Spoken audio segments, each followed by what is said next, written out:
আমি যতবারই এই ডালের রেসিপিটা দিই ততবারই আপনাদের একটি কমন প্রশ্ন থাকে, আপু আপনি ডালের মধ্যে সরিষার তেলটা কেন দেন? ডালের মধ্যে সরিষার তেল দেওয়ার কারণটা হলো ডালটা খুব তাড়াতাড়ি ফুটে আর ডালের মধ্যে একটি সুন্দর ফ্লেভার অ্যাড হয়, মানে সুগন্ধটা অনেক সুন্দর আসে। আর সব থেকে বড় কারণ হলো ডালের স্বাদটা দ্বিগুণ বেড়ে যায়।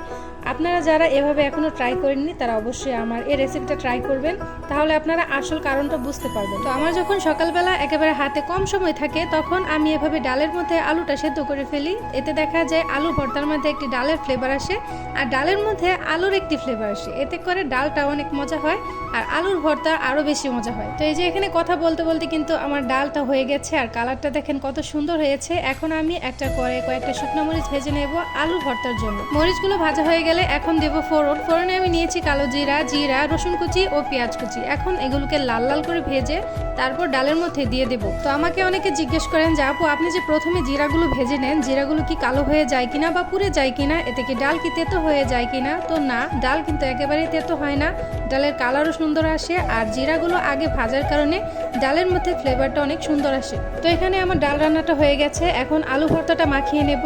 আর আলু ভর্তাটা মাখিয়ে এর উপর দিয়ে একটু সরিষার তেল দিয়ে দিব, কারণ সরিষার তেল ছাড়া আলু ভর্তাটা একেবারেই জমে না, তাই না? আজকে এই পর্যন্তই, পরবর্তীতে চলে আসবো আরও একটি নতুন ভিডিও নিয়ে। সেই পর্যন্ত সবাই সুস্থ থাকবেন। আল্লাহ হাফেজ।